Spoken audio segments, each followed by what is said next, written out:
Merci de votre attention. L'actualité est ce soir largement consacrée à la 51e session ordinaire des chefs d'État et de gouvernement de la CEDEAO, des travaux qui ont consacré le chef de l'État togolais, Faure Gnassingbé, nouveau président en exercice de l'organisation. Nous y revenons ce soir avec l'appel lancé par le nouveau président, construire une CEDEAO des peuples. La rencontre gouvernement-Banque mondiale ce mardi avec en toile de fond la gestion des ressources de l'Association internationale de développement IDA 18. Séance de travail donc ce matin à la primature avec la délégation conduite par Axel Van Trotzenberg, le vice-président de l'institution. La construction des nouveaux studios TVT Radio Lomé, les travaux de rénovation du stade de Kégué, c'est pour bientôt, très bientôt, le Togo et la Chine ont signé cet après-midi une convention dans ce sens. Voilà, madame, monsieur le sommaire, bienvenue, bonsoir à tous. Nous vous l'annoncions hier, retour donc ce soir sur le 51e sommet des chefs d'État et de gouvernement de la CEDEAO. C'était le week-end dernier à Monrovia au Libéria. Les travaux, vous le savez, ont consacré le président Faure Gnassingbé, nouveau président en exercice de l'organisation. L'essentiel de la session, le résumé, Joseph Améga. La 51e session ordinaire de la conférence des chefs d'État et de gouvernement de la CEDEAO, tenue à Monrovia au Libéria, a été particulièrement marquée par l'élection du chef de l'État, Faure Gnassingbé, par ses pairs à la présidence en exercice de la CEDEAO. Le nouveau président en exercice de la CEDEAO a salué le choix fait par la conférence des chefs d'État et de gouvernement sur le Togo. Il a invité les dirigeants ouest-africains à opérer des sauts qualitatifs en vue de construire une CEDEAO des peuples. Ce choix porté sur le Togo et sur ma modeste personne, je l'accepte humblement. Je l'accepte non seulement avec honneur et fierté, mais aussi et surtout avec responsabilité et détermination. Je saisis cette occasion pour vous exprimer, au nom du peuple togolais et du gouvernement togolais, toute ma gratitude et toute ma reconnaissance. Cette confiance s'est récemment manifestée par la désignation du Togo pour superviser la coordination de la riposte régionale contre la maladie à virus Ebola. Elle se renouvelle encore aujourd'hui à travers mon élection à ce rôle très important de coordination et d'orientation qu'est celui de président en exercice de la CEDEAO. Je souhaite dans cette logique adresser mes vives et chaleureuses félicitations à mon illustre prédécesseur, Son Excellence Madame Ellen Johnson Sirleaf, qui a su incarner de façon remarquable au cours de son mandat la volonté de la CEDEAO de préserver la paix, d'accélérer le processus de développement et d'intégration dans notre espace et dans chacun des États membres. Madame, nous n'oublierons jamais combien vous vous êtes dépensé sans compter pour construire la cohésion, pour renforcer la crédibilité de notre organisation et pour remporter de nombreux succès, dont le dernier fut salué par la conférence des chefs d'État de l'Union africaine. Merci pour tout ce que vous avez fait pour la CEDEAO.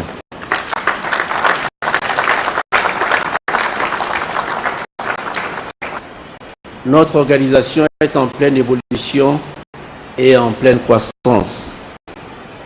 Ces résultats, globalement appréciés de par le monde, constituent des marques de fierté et de satisfaction. Oui, nous pouvons nous en réjouir et nous en féliciter. Mais en aucun cas, nous ne pouvons nous en satisfaire. Les performances actuelles de la CEDEAO doivent plutôt nous encourager à non seulement garder le cap de cette dynamique positive, mais aussi à multiplier encore plus nos efforts pour progresser davantage.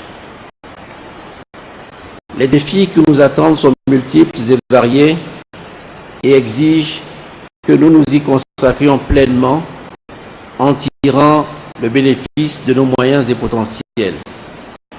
Il nous faut maintenant opérer des sauts qualitatifs vers notre objectif unique, qui est de faire de notre organisation une CEDEAO des peuples.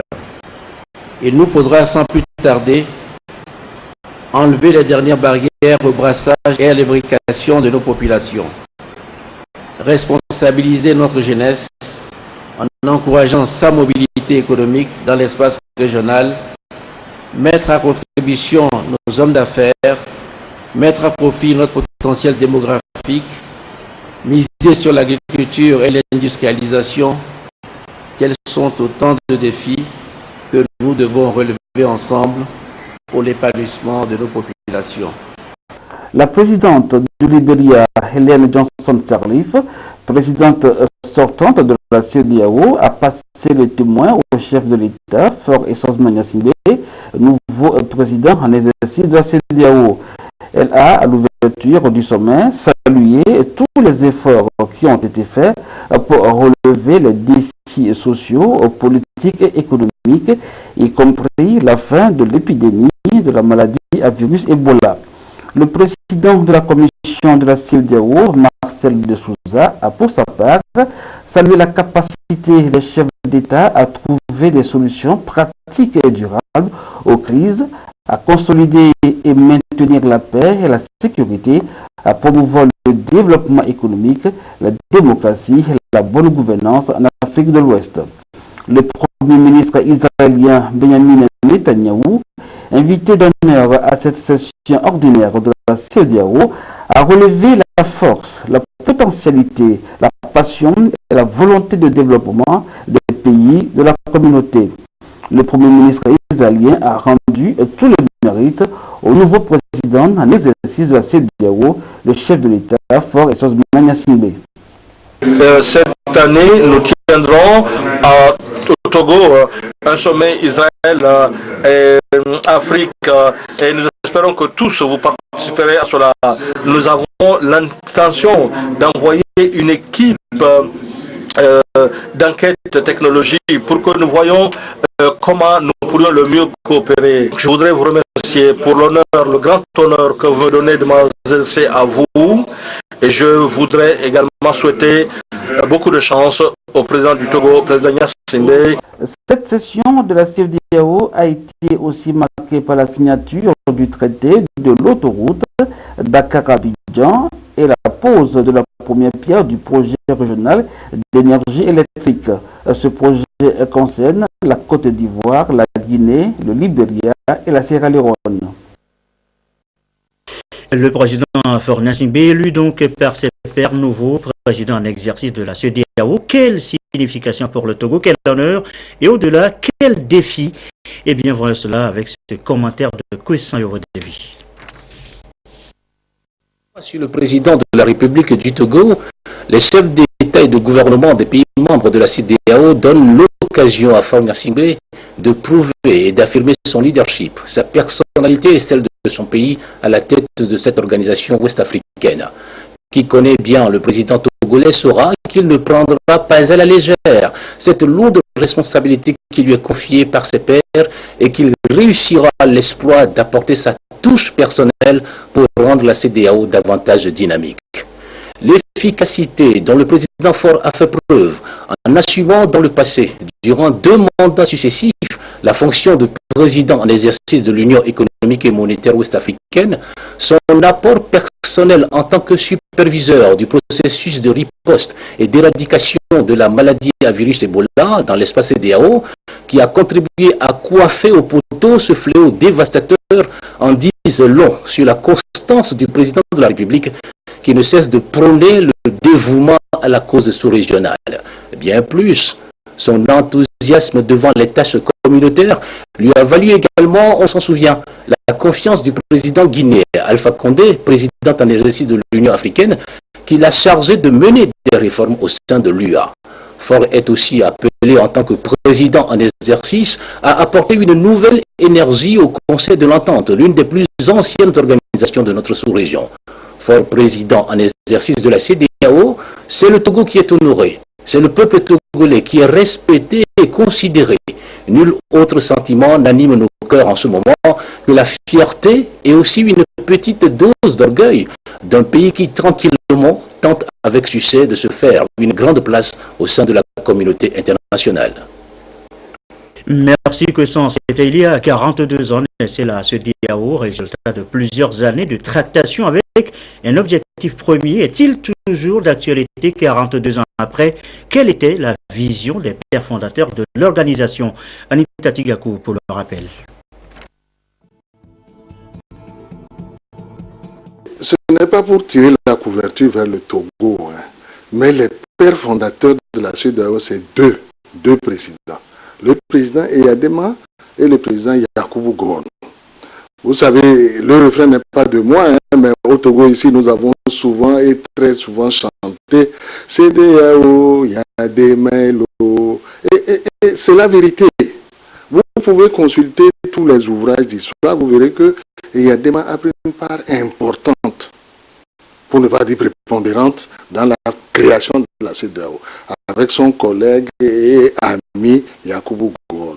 Nous sommes donc dans les années 75. 1975 se réalise donc ce rêve des chefs d'État, la création de la communauté économique des États de l'Afrique de l'Ouest, CEDEAO, avec une vision commune, celle de renforcer la volonté d'unir des pays longtemps divisés depuis les indépendances par leurs expériences coloniales, les clivages linguistiques et culturels.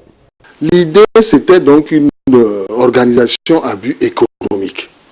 Mais malheureusement, notre région, notre sous-région est instable. Et les divers conflits, les guerres civiles vont faire que de l'union économique, on a dû passer à autre chose. En tout cas, en plus, il fallait d'abord signer un pacte de non-agression pour ne pas s'attaquer les uns les autres. Ensuite, il fallait régler le problème de guerre civile, Libéria, Sierra Leone, Guinée-Bissau. Disons que tout ça nous a distraits du but premier. Mais dans tous les cas, on ne peut pas faire l'union économique s'il n'y a pas de paix.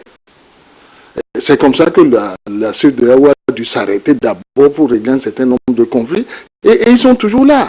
Une vision première purement économique, par la suite élargie à des prérogatives diplomatiques et sécuritaires, mais qui restent d'actualité 42 ans après. Nous voulons nous développer. Et nous nous rendons compte que nos petits micro-États ne peuvent pas faire l'affaire, si je puis dire. Le Togo, 7 millions, bientôt 8 millions d'habitants, c'est un petit marché ça. Mais si nous nous ajoutons au Bénin, si nous nous ajoutons au Burkina, si nous ajoutons le géant ouest africain, le Nigeria, le marché devient plus, si je peux dire, compétitif. Si j'arrive à créer un produit au Togo que je peux vendre dans toute la CEDEAO, je suis milliardaire. C'est l'idée première. Se mettre ensemble, faciliter les barrières douanières. L'idée est toujours la même. Les pères fondateurs ont voulu une sous-région prospère économiquement. Mais aujourd'hui, il faudra conjuguer avec les défis sécuritaires et politiques pour aller d'une CEDEAO des États et parvenir à la nouvelle vision, celle d'une CEDEAO des peuples. Et depuis sa création en 1975, que de défis pour l'organisation, les guerres civiles, les troubles sociopolitiques, avec l'avènement de l'ère démocratique et son cortège d'élections. Mais la CEDEAO a aussi enregistré des avancées. Le parcours bilan de la CEDEAO, Prudence Dissou. En 42 ans d'existence, la CEDEAO, la communauté économique des États de l'Afrique de l'Ouest, a connu des succès dans la mise en œuvre de ses projets en dépit des défis à relever. 39 présidents se sont succédés à la tête de la CEDEAO en 4 décennies. à la 51e session des chefs d'État et de gouvernement de la CEDEAO à Monrovia au Libéria. Le président de la République, Faure Gnassingbé, a été élu par ses pairs pour présider à cette organisation durant les 12 prochains mois.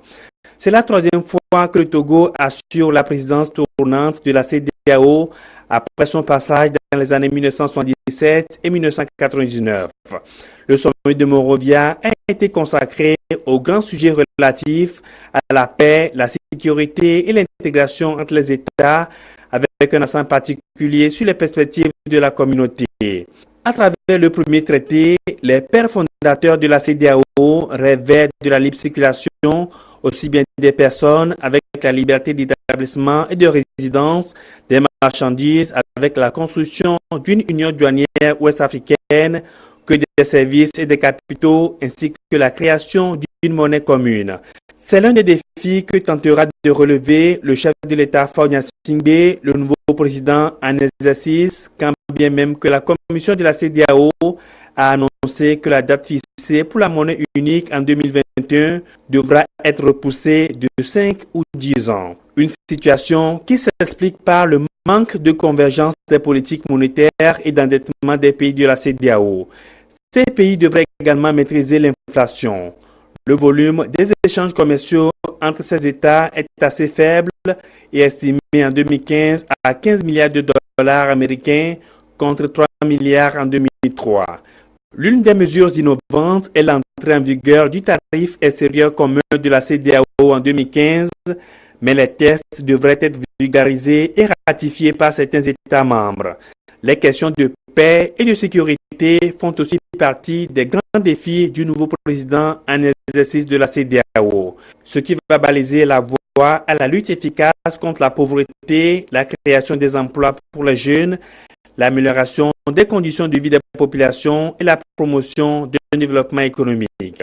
Des mesures seront renforcées pour faire face à la menace terroriste à laquelle est confrontée l'Afrique de l'Ouest, notamment les attaques du groupe terroriste Boko Haram et des islamistes radicaux au Nigeria, au Niger, au Mali, au Burkina Faso et en Côte d'Ivoire.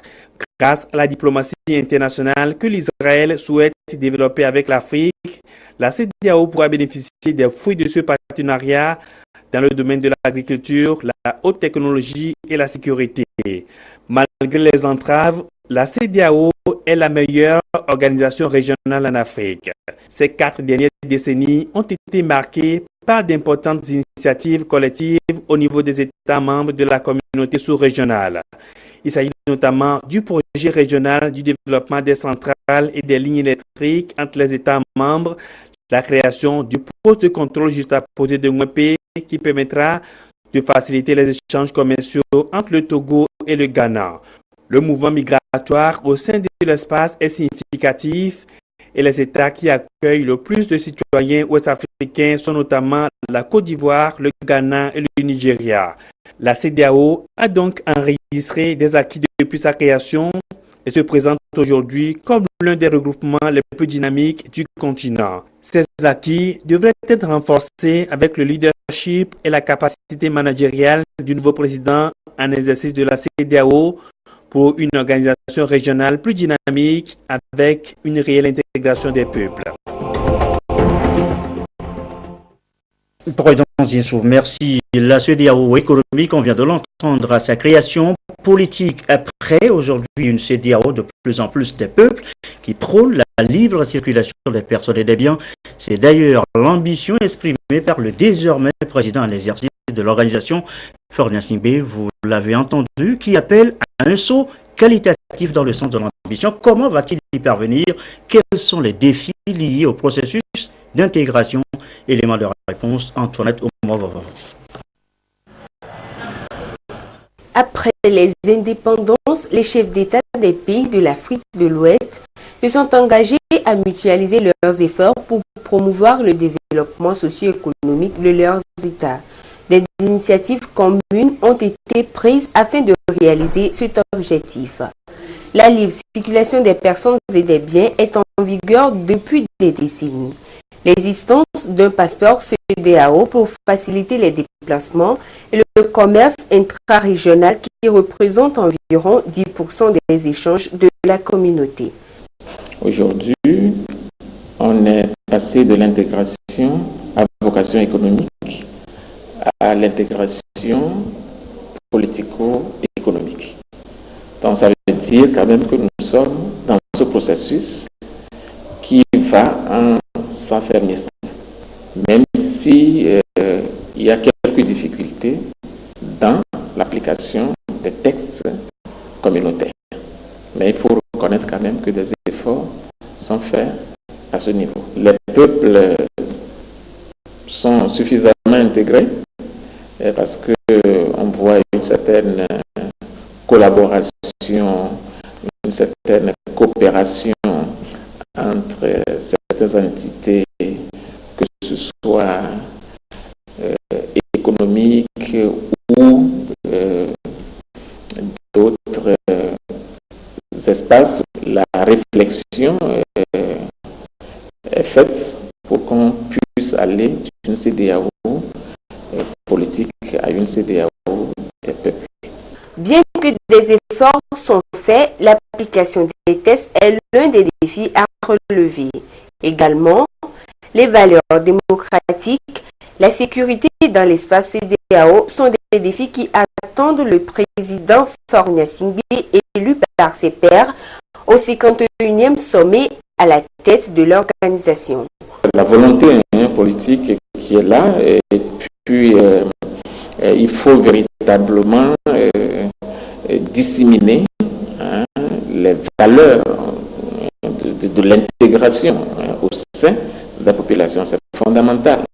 Parce que on a l'impression que au niveau de la CEDEAO, les choses se passent trop au sommet. Et la population n'est pas suffisamment impliquée ou imprégnée des réalités de la CEDEAO. Donc, on doit s'inscrire aujourd'hui dans une démarche pédagogique, dans une démarche de formation, d'information et d'éducation aux valeurs de l'intégration. Les populations ouest-africaines doivent être la première préoccupation des dirigeants ouest-africains, c'est-à-dire la CEDEAO. Il faut inclure dans les programmes des universités des UE relatives à l'intégration régionale. Il faut également créer ce que je pourrais appeler des semestres de l'intégration. Il faut également créer des instituts à vocation régionale pour permettre une véritable intégration régionale. Malgré les succès enregistrés, la CEDEAO doit continuer par diversifier son économie, densifier les échanges intracommunautaires, mettre en application les tests, avec au centre l'imbrication des peuples afin de parvenir à une CEDEAO bien intégrée. Il ne va pas sans cela. Pour que les Togolais se sentent à l'aise au Bénin, au Nigeria, en Sierra Leone, pour qu'un entrepreneur burkinabé veuille s'installer au Libéria ou encore au Ghana, eh bien la condition sine qua non, eh bien c'est la paix, la sécurité, un autre chantier et pas des moindres avec le contexte actuel, les défis liés à la paix et à la sécurité. Un dossier de Louis Cassi. Une organisation à vocation économique lors de sa création, la CEDEAO s'est révélée sur un tout autre plan, celui de la paix et de la sécurité. Face aux menaces sécuritaires, à l'extrémisme, au terrorisme et aux conflits inter-États, l'espace CEDEAO s'est forgé une stratégie d'alerte précoce pour prévenir ces maux. La CEDEAO s'est toujours battue pour maintenir la paix et la stabilité en son sein. La CEDEAO s'est inscrite dans son évolution dans une diplomatie préventive. Et donc, je pense quand même qu'il y a des efforts qui se sont faits à ce niveau. Alors, d'autres mécanismes ont été mis en place justement pour éviter ces crises et ces conflits. Je voudrais parler un peu du protocole traditionnelle sur la démocratie et la bonne gouvernance. Parce que ces conflits-là se nourrissent le plus souvent du déficit démocratique. Donc, la CEDEAO a mis en place donc, ce mécanisme pour permettre aux États d'affermir leur processus de démocratisation pour éviter l'éclosion des conflits violents. Le terrorisme se nourrit également de la pauvreté, le terrorisme se nourrit de la fragilité des États eux-mêmes. Il s'agit de mettre en place un système de renseignement performant. C'est ce qui manque aujourd'hui à la CEDEAO. La lutte contre la prolifération des armes légères et la mise en place d'une force d'attente régionale, c'est quelques points sur lesquels devrait s'appesantir la CEDEAO pour anéantir l'insécurité à la racine et résoudre les éventuelles crises. Et dans cette mission, où des défis sont énormes, le Togo joue pleinement sa partition. Que ce soit dans les opérations de maintien de la paix, le Togo participe activement à ces missions de paix. Le Togo s'est longtemps impliqué dans la médiation des conflits et des crises dans la sous-région. Il faut procéder à une certaine dissémination de ces valeurs démocratiques, de ces valeurs républicaines dans cet espace CEDEAO. Il faut également mettre en place, comme je le dis, un système de renseignement très performant, une coopération très prononcée entre les pays de la communauté ouest-africaine, mais également pour que la CEDEAO puisse véritablement assurer la paix et la sécurité, que cette CEDEAO se donne les moyens, que ce soit les moyens intellectuels, les moyens financiers, les moyens infrastructurels, les moyens politiques. Les tests élaborés et adoptés par l'instance régionale devraient être réellement mis en œuvre pour éviter les quelques cas d'insécurité constatés aux frontières afin que la paix et la stabilité propagées par la CEDEAO puissent participer pleinement à son essor et à l'éclosion de son économie. Et voilà donc ce qu'on peut dire ce soir. Nous reviendrons demain dans nos éditions sur d'autres aspects liés justement au chantier CEDEAO avec l'élection du président Faure Gnassingbé à la tête de l'organisation. Il est 20h24. Autre titre de l'actualité, la rencontre gouvernement-Banque mondiale. Nous vous l'annoncions aussi hier, une délégation de l'institution séjourne dans notre pays avec en tête son vice-président Axel Van Trotsenberg. Les deux parties ont eu une séance de travail ce mardi avec en toile de fond le projet IDA 18. D'abord le compte rendu de séance Edem Sosopo. C'est bel et bien parti pour un nouveau partenariat entre la Banque mondiale et le Togo. Dans ce dialogue ouvert ce jour, les discussions ont porté essentiellement sur les possibilités pour le Togo d'accéder à un niveau de financement nettement plus élevé auprès de l'Association internationale de développement IDA. Les enjeux de l'IDA 18 ont été exposés au gouvernement. L'IDA 18 va démarrer le 1er juillet 2017 pour une période de 3 ans. La reconstitution 2017-2020 présente beaucoup d'innovations. On va avoir une augmentation très significative des ressources disponibles pour le Togo pour les prochaines 3 ans. Ce n'est pas seulement les ressources disponibles pour l'allocation de pays, mais il y a aussi de nouveaux guichets qui peuvent permettre à Togo d'accéder.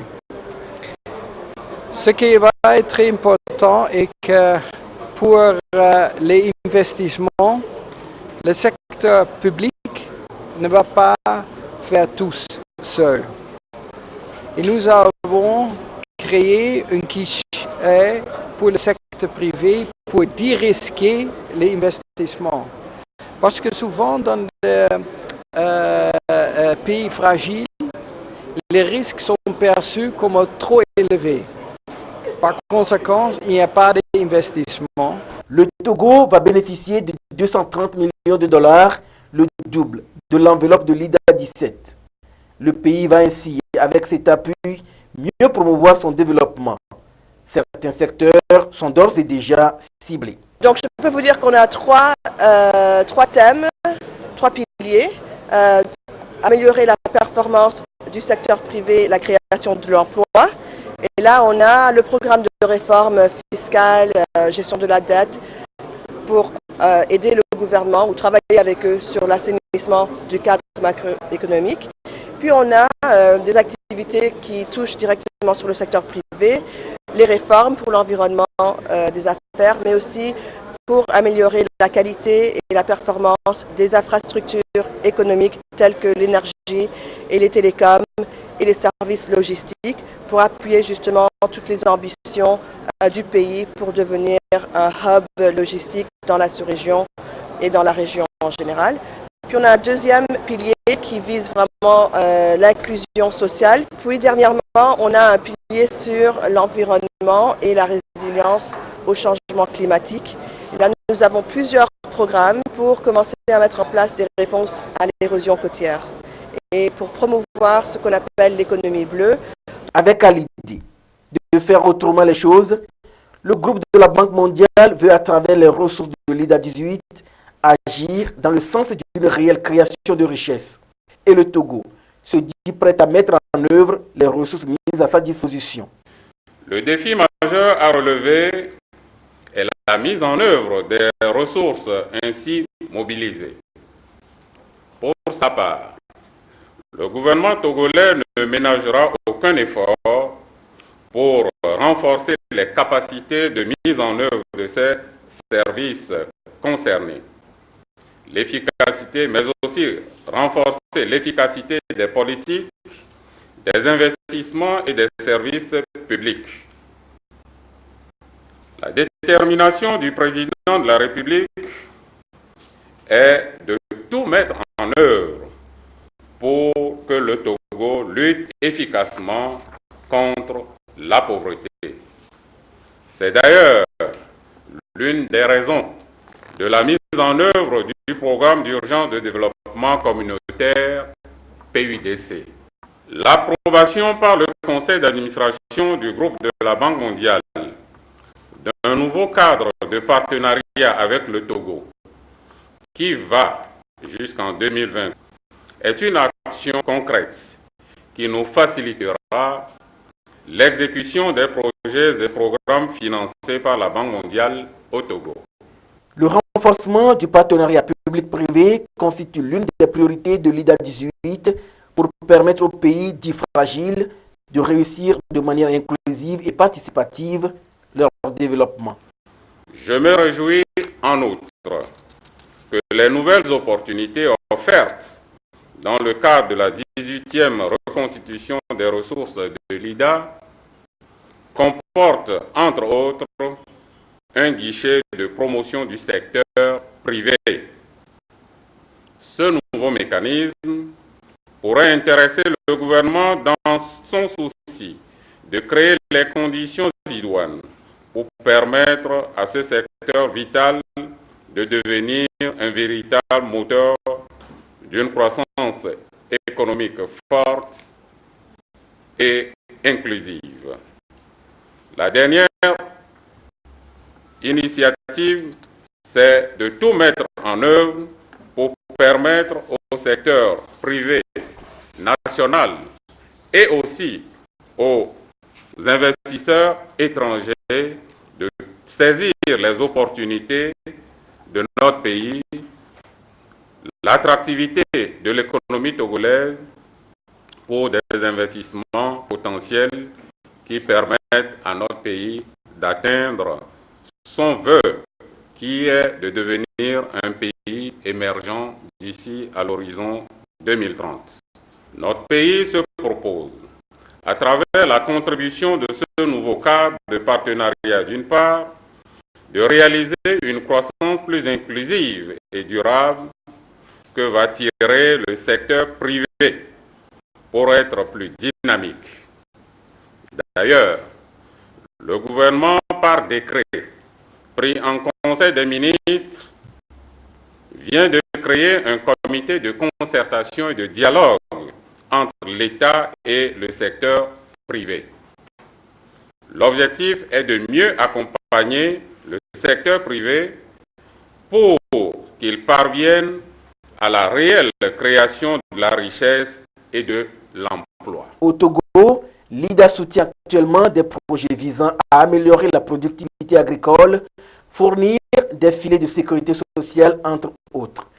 Ici, les différents secteurs touchés par la Banque mondiale ont été présentés avec les résultats obtenus.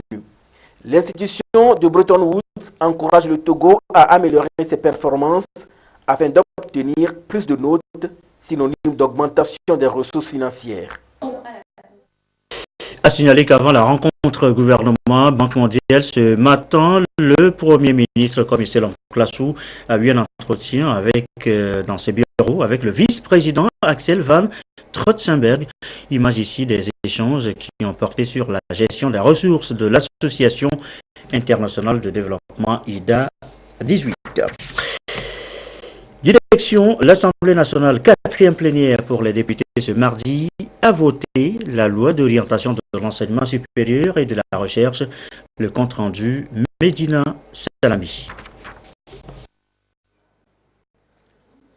Le processus de modernisation de l'enseignement supérieur au Togo vient de prendre un nouvel élan avec l'adoption à l'unanimité des députés d'un cadre juridique spécifique à ce secteur. La loi d'orientation de l'enseignement supérieur et de la recherche répond aux divers défis liés à la recherche scientifique, à l'innovation, aux nouvelles technologies de l'information et de la communication et à la gestion des établissements et universités. Elle promeut la formation à distance face à la massification des effectifs dans les universités, de même que l'harmonisation des politiques d'enseignement supérieur basées sur le système LMD. Les apports de la loi sont multiples. Elle définit la mission et les objectifs de l'enseignement supérieur au Togo. Elle en fixe les principes fondamentaux dans le respect des droits de chacun.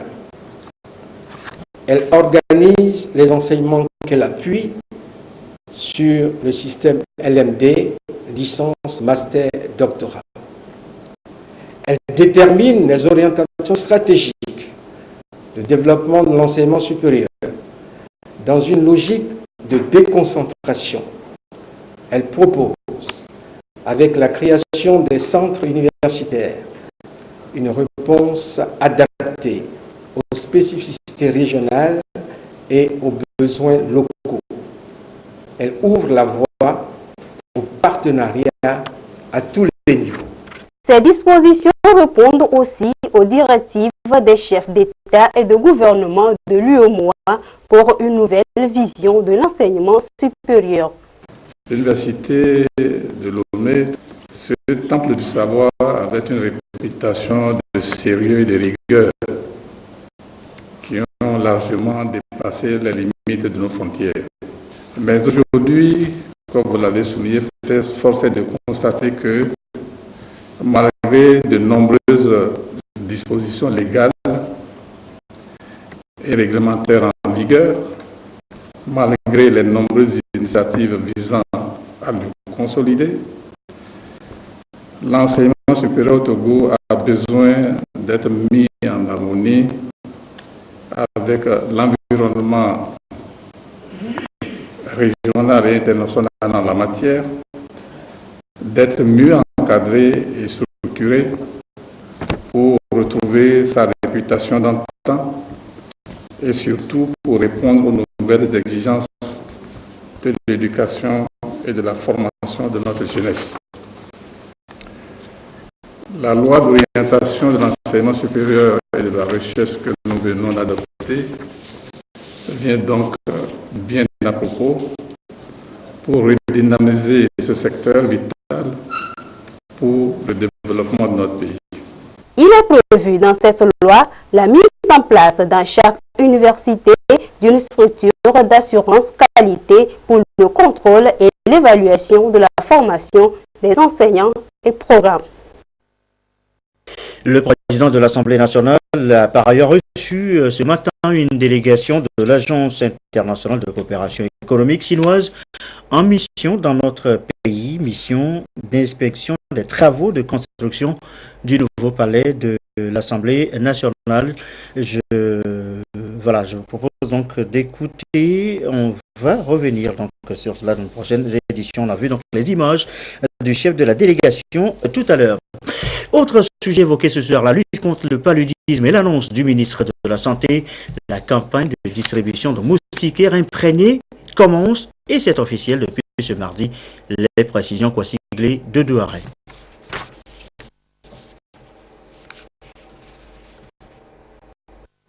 Les agents de la division des opérations douanières de la zone franche s'approprient les techniques de la comptabilité matière. Cet exercice consiste à maîtriser le circuit des marchandises des entreprises situées en zone franche. La maîtrise de la comptabilité matière permettra aux agents de l'OTER déployés en zone franche de mieux établir une cohérence entre les informations existantes dans les registres et les stocks physiques des entreprises. Dans les entreprises de zone franche, ils importent les matières premières, ils les transforment et ils les exportent. À la sortie maintenant, qu'on évalue ce qui est sorti et ce qui va être vendu sur le territoire pour pouvoir les imposer. Donc c'est un enjeu important. Donc la formation, le thème est intitulé « Formation sur la tenue de la comptabilité matière ». Mais en réalité, on va faire la formation sur la comptabilité matière, mais on va aller au-delà. Ça veut dire que nous allons mesurer les enjeux et les défis qui s'imposent actuellement. Cette formation appelle à relever le niveau opérationnel des agents de l'OTER afin de lutter efficacement contre la fraude et l'évasion fiscale. Il faut outiller les agents, notamment les agents de la zone franche, à la maîtrise de cet outil important qu'est la comptabilité matière, surtout l'entrée et la sortie des marchandises. Il faut contrôler ce qui a été utilisé, ce qui reste comme déchets, comme résidus, ce qui est réexporté. Tout ça là, il faut maîtriser ces techniques et ça permet d'éviter les fraudes. Le projet d'appui à la mobilisation des ressources et au renforcement des capacités institutionnelles, PAMOSI, est un projet financé par la Banque africaine de développement BAD dans la dynamique de permettre à l'OTR de maximiser la collecte des recettes pour les besoins de l'État. Voilà, on a suivi donc une séance de formation avec les agents de l'OTE. Nous reviendrons donc sur l'annonce du ministre, le démarrage de la campagne de distribution des moustiquaires dans nos prochaines éditions. Allez, on referme cette édition, on repère cette nouvelle apparition dans la rayon littéraire, ce recueil de poèmes kermesse de notre temps, chef-d'œuvre signé Fousseni Ouro Bangna, des textes qui dénoncent les mots qui minent la société actuelle. Les louanges de la paix, Lucassi nous présente l'œuvre dans ce reportage. Et l'a pas modifié. Entre la paix ouvrant le jeu de la kermesse et la haine fermant la marche martiale contre l'hypocrisie, dans un monde où tout devrait être amour, le poète Fousseni Ouro Bangna a cadencé les mots de la société moderne dans son recueil de poèmes Kermesse de notre temps. Dans ce livre, la construction des images et textes se conjugue avec l'art de la paradoxe, de l'inattendu et de la personnification. Le poète s'est donc saisi des mots pour décrier les malaises de la société actuelle. Ce recueil de poèmes est majestueux parce qu'on y découvre une maîtrise absolue des mots de la part de l'auteur. On a devant soi des poèmes qui montrent que celui qui les a écrits connaît non seulement le sens des mots, mais il sait les enchaîner, il sait créer de l'harmonie, en sorte que tous les sujets qu'il aborde, vous sentez toujours un jeu de mots qui s'exprime de telle sorte que le message est en même temps sonorité et en même sans musicalité. Militant de la cause humaine, l'auteur s'est imprégné des raisons lointaines des conflits et mésententes entre peuples et humains pour décrire le chant de la paix et du vivre ensemble. Aujourd'hui, vous conviendrez avec moi que l'amour a fini par avaler son certificat de naissance dans les services, dans nos églises, dans les mosquées, partout. On ne sait plus l'humanisme, sinon l'esprit humaniste a cédé place, sinon a fait place à l'esprit humanitaire. Les gens veulent être plus généreux. Au lieu d'aimer, de le faire avec cœur, avec amour. Pourquoi? Parce qu'aujourd'hui, je pense, l'hypocrisie et la cupidité sont devenus un lot de maladies dont souffre le monde.